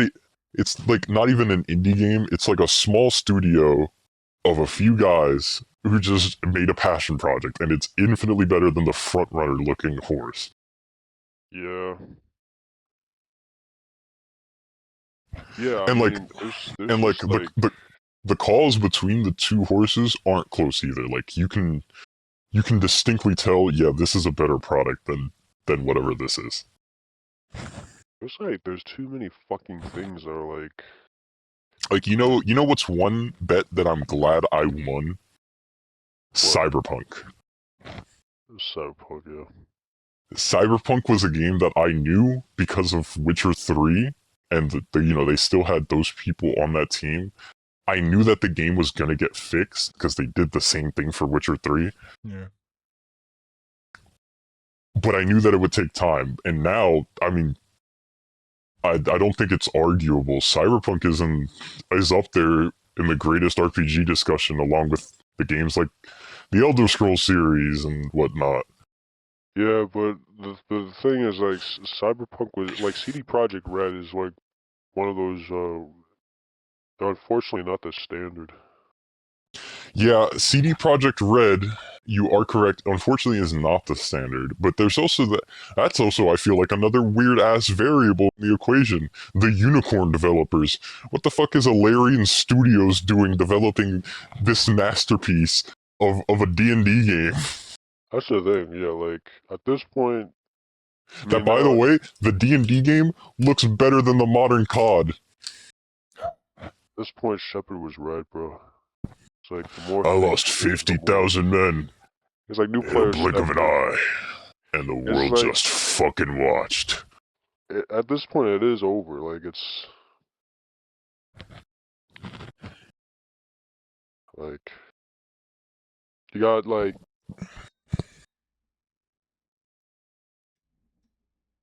I don't know, man. I don't know. I don't have any hope for the guys in charge of the gaming giants we once held. Um, the hardware is catching up. Or what the companies are now. There's just dark forces at play, gentlemen. Um, somehow the worst things that could happen happen. Like Sony won the console war, and now I it's like really miss when the biggest irreversible. news discussion was the fact that they added, and I think I said this last week, but I'm gonna reiterate this again. I really miss when the biggest gaming news was that they took some big rappers dance, goofy odd dance, and put that in a game, and that was the biggest controversy in microtransaction history. And I'm talking Destiny and that Yeah, Hotline Bling dance. yeah. Before Overwatch, Things got out of hand. Things got way out of hand, guys. Now we're paying the price.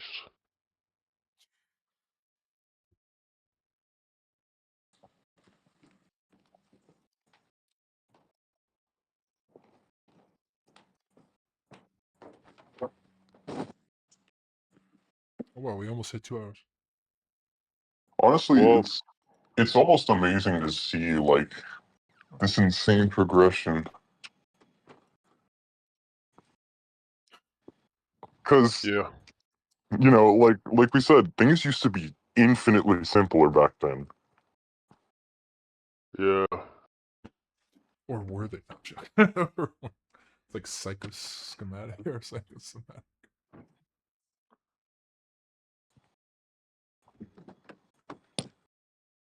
No, they definitely were easy. They were simpler. They were Hell, like place. things are going, Place at home. you won't even be able to buy a physical game at the store and be like, oh, that game, you know, it's just included in the box, because that's not even a thing anymore, almost. Yeah. Yeah, we lost.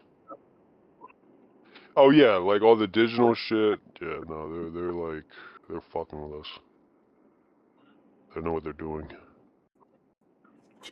You know, so like just to even say like, oh yeah, there's this like this game, you know, you should go pick it up. Like you can't even.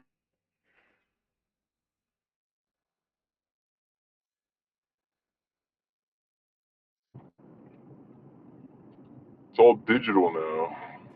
It's all schlop. And what's worse, what I think the biggest slap in the face is even if you buy digital, they're trying to say that you don't own shit. Yep. Yeah, you own the license. You own a license instead. Yep. That's crazy. We're losing, bro. We're losing. That we are.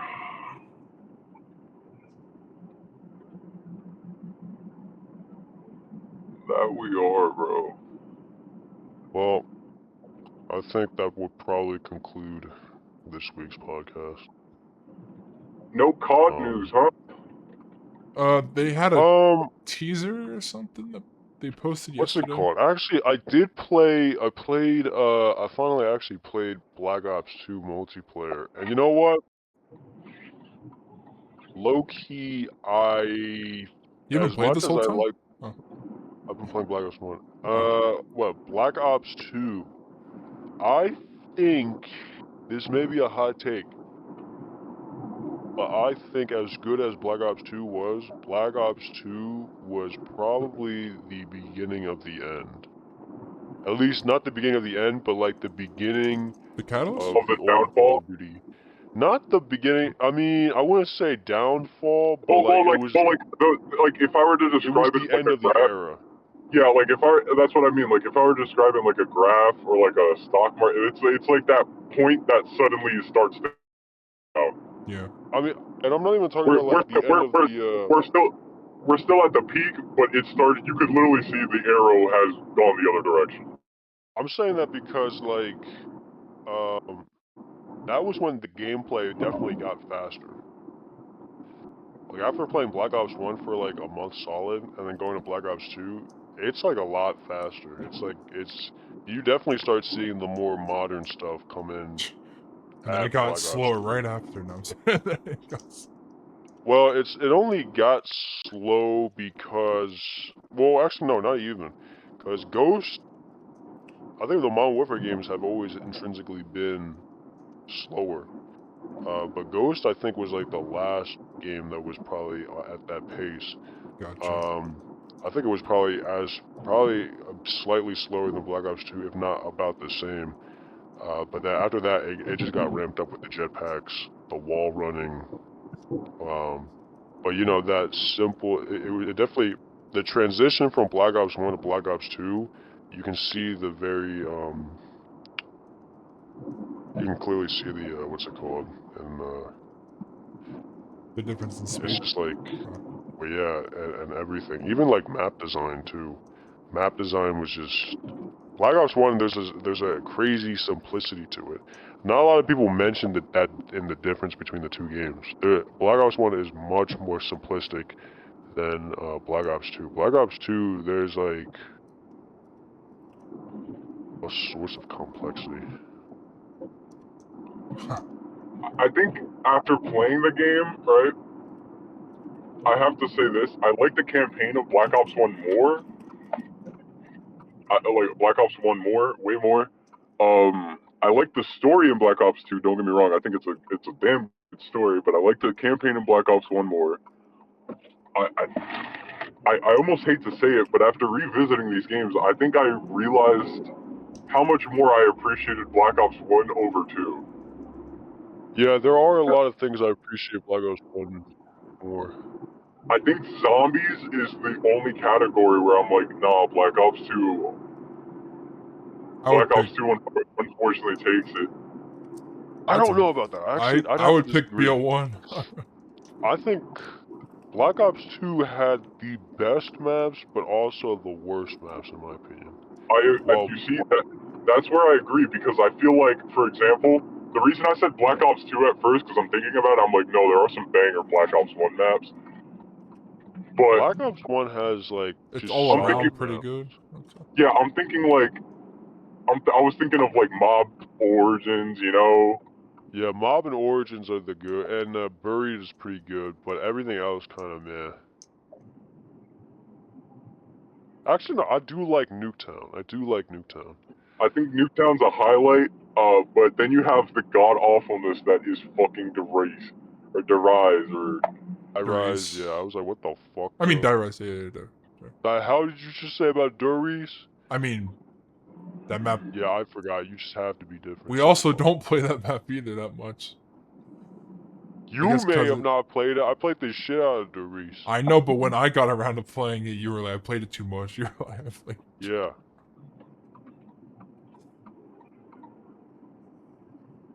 I mean, I technically grew up on Black Ops 1, so not. Just how, like, you grew up on Assassin's Creed. I mean, I played, which one did I play? I played, I forget now what I played first. I think I played either 2 or Revelations first, I forget. And then I stole AC1, yeah. So right now, I think I gave it back. the way that I'm looking at it, I think the biggest releases in gaming for this second half have got to be Modern Warfare 4 and GTA. Definitely. Yeah. I swore there was something else, but now I forgot. There's definitely a few other games that I'm excited for, but I don't know if I'd say they're, like, overall the biggest. Yeah. And you know what's funny is I keep seeing the meme of, oh, welcome back this insert year. Bro, it's crazy how that meme stays true, considering the top 2 biggest games coming out this year are GTA and a COD. It really just is 2013 all over again. Yeah, it really is. That's fun. It's a cycle. What's next? The next big game is going to be the next Far Cry? Yo, Far Cry. Actually, I don't think I should have said that, because what if that, like, gets put out into the universe and then the next Far Cry actually is a banger? The last one I heard, it was not good, right? Or universally The last wasn't. couple ones were pretty meh. The one with, I forget his name now, but that actor. Honestly, the only thing I heard about the most recent Far Cry, it was 6, right? Yeah, it wasn't the fact that Juan Carlo gave an excellent fucking performance. No, it was the fact that Voss is back. Guys, Voss is back. You can play as Voss, guys. Guys, remember him? Remember him from the good Far Cry? The good one that we all liked, the one that actually worked, it was good. Yeah. Yeah, remember that game? Far Cry 3? Yeah, Voss is back. Voss is back, dude. Yeah, I don't know. I wish, I don't know. I think they have it's like the same problem. It's the, what's it called? The, Honestly, I put sole blame on that dude's fucking voice actor, now actor. Because bro gave the performance of a lifetime playing Voss. Yeah. But it was also like it was him, but there was also like the rest of the game too. The game was like pretty high up there. Yeah, We I just think. never got back to that level. Yeah, we never got back to that level. And honestly, I almost hate to say this, but I think time and time it's proving true. I really think Far Cry 3 was the masterpiece for that game series. Yeah. Man, I remember. I still remember the Game Informer. I think of it. Oh, dude, that Game Informer was like I remember. I'm so mad that my mom threw away my Game Informers back in the day, dude, I have because to that was find one of mine. the Yikes. I have a collection somewhere of like 20 of them, maybe. But that was one of the ones I had, yeah, and dude, that cover is so iconic. I could be wrong, but I might have had like the Arkham City one, Batman. Now I think those go for like somewhat surprising. Yeah, You know, people grade those, I and don't know. that's just dumb. That's people What? grade anything. I know. I just like I've had my So mind convinced someone slightly, sent but someone sent that cover of Game Informer to PSA to be officially graded, like a Pokemon card, yeah, Yu-Gi-Oh, One Piece, etc., etc. it's like, what are we doing? I'm telling you, man, they'll grade anything. I'm Like pretty sure. I'm pretty sure if I sent a photo of my dick to PSA, they'll probably grade it. 10. See, now I got verification. Yeah, now I'm verified. I can roam the streets feeling 10 out of 10 dignified. cock here, fellas. Watch out. That reminds me of the what was it, that Black Mirror where your social score or whatever, it pops up like above your head or something. But Oh, instead it's a you mean the episode of Black Mirror that was basically just China? Yeah. yes, but not with like AR capabilities on people's people. Your social score. Instead of your social score, it's I just your want you mentioned Tiananmen Square.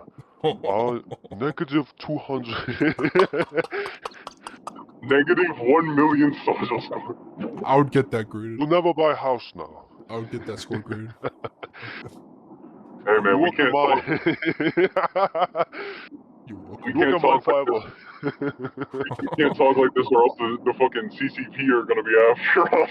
Yes. Yeah. Yo, shut up. Yes. Shut up, guys. The Shut up. They're closed gonna send the caption fucking. people. Have you actually heard like what's it called? There's like they've been trying, bro. They've been trying to legit. There's like they've been like owning police stations in New York like a couple years back, and then there was that Yeah. one fucking Chinese lady who became mayor, and she's been siphoning secrets over to the Chinese mainland. I fucking swear, bro. The Chinese cuck police. The CCP are in. The CCP are in. I've been playing Black Ops 2, bro. I'm telling you, Black Ops 2 really called it. Black Ops 2 caused so many things. Like Black Ops 2 called how people would literally like idolize actual terrorists. Yeah. Black Ops 2 said how people like information warfare, It's sad because drones. to them, they made that with the thought process like, oh, people understand, You know, and then you a decade later. I saw a quote recently, right? And you guys may not understand how this ties in, but I think you guys will once I finish.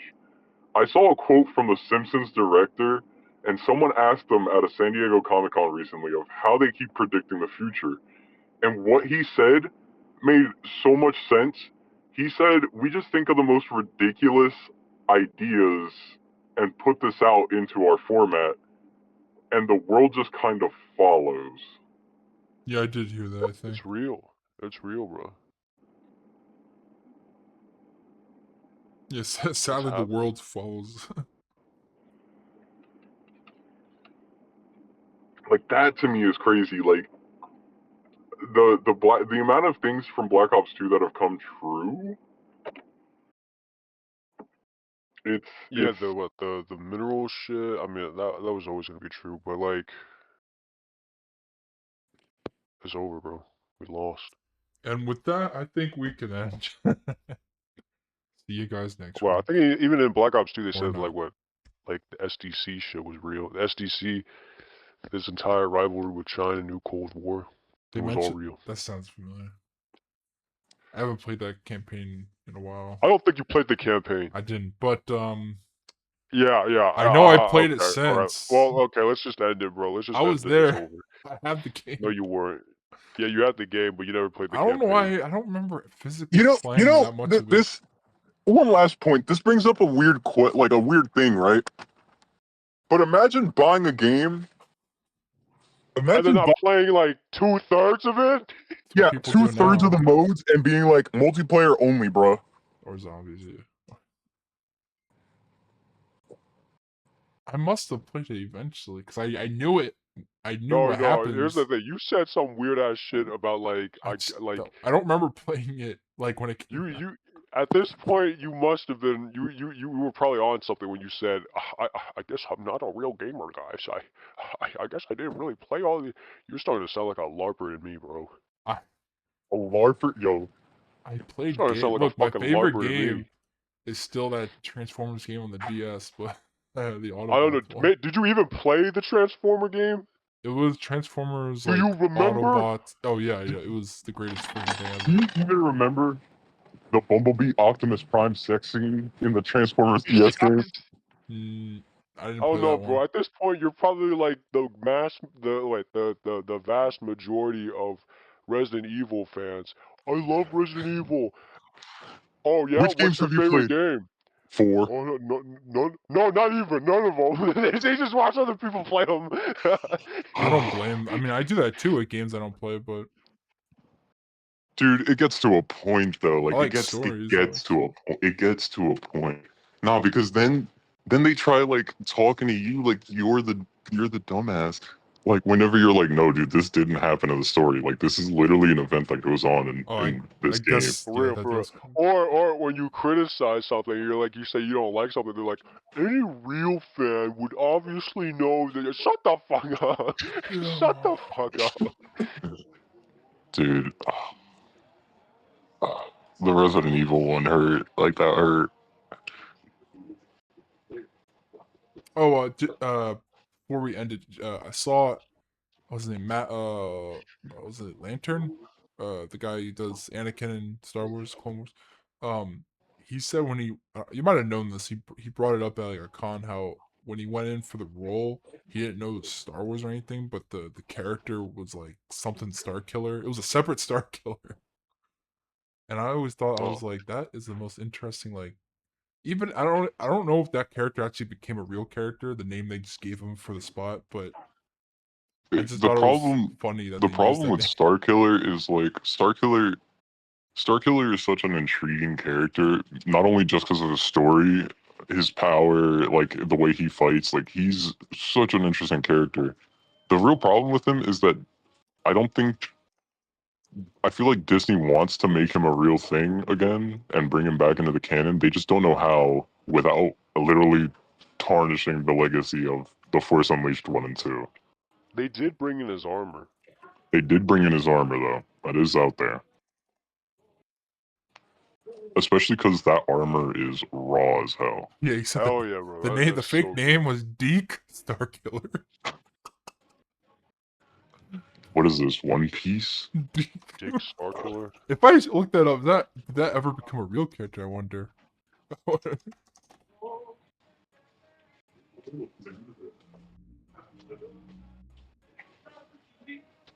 Oh yeah, wait, what the frick?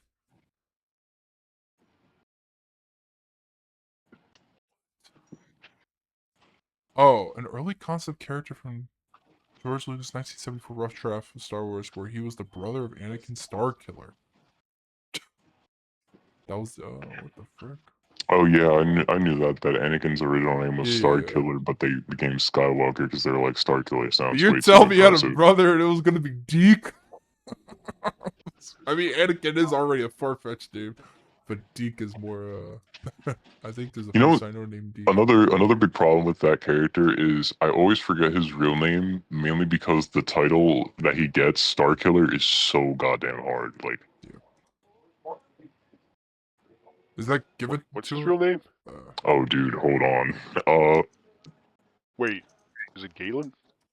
I can't even Google it right now. I thought Galen someone else. Oh, Galen Merrick. that's Yeah. okay. Galen Merrick. Yeah, and By didn't the they way, like? who was the son to a nobody Jedi? Like the dude was Yeah, not born known. Like to a Jedi Knight, Kento Merrick and Mali Wait a minute, Merrick during that's the Clone illegal. Wars. Well, yeah, discovered by Darth Vader during the Purge after Vader killed his father. Blah, blah, blah, blah. yeah, straight up force pulled the straight up force pulled fucking Vader's lightsaber right out of his hand. At what, 6? That's wild, bro. And then like what? They made it so the rebellion symbol is what, his family crest or something? I think so. I think so. I think so. Man, you know, Dude, there was also that general dude who wore like the Clone Wars armor in that game. yeah. I remember his theme being so tough. That's the Yeah, thing, like The fact that game was even created is crazy. okay, like no, see, it has to be. It's a time thing. Like I don't know why, but we are like in the worst era for when it comes to like people fucking making like lore and shit sometimes. Cause like what it happened with the call of like with games, and then it's also happened with Star Wars. Yeah. Like back then we had bangers after banger, and now they're struggling to even put out a banger. dude, I remember whenever I would see a Star Wars novel on the shelf, I was excited because I was like, ooh, this could be literally anything. Like, this could literally be a story about anything. Yeah, like they I have those novels by like Zane something or Yeah, dude, pick up the wrong Star Wars novel and you're gonna get traumatized by like the scariest zombie story I think I've read. the one. In exactly shit back then was so cool. Like the Old Yes, dude. Republic stuff, and then like even the Old Republic cinematics. That shit was so awesome. You know what's funny? The And now, the old Republic cinematics live rent free in my head, Yeah. just like the Elder Scrolls Online one with the one knight taking on the three other yeah, dudes. like all that stuff is so cool, and we don't get it anymore for some reason. Instead, like, There's a Rent free in my there's head. a Star Wars Anyway, one guys, I off gotta of. go. Okay, I all right, do let's too. end it. See ya. See you guys next week. All right, I'll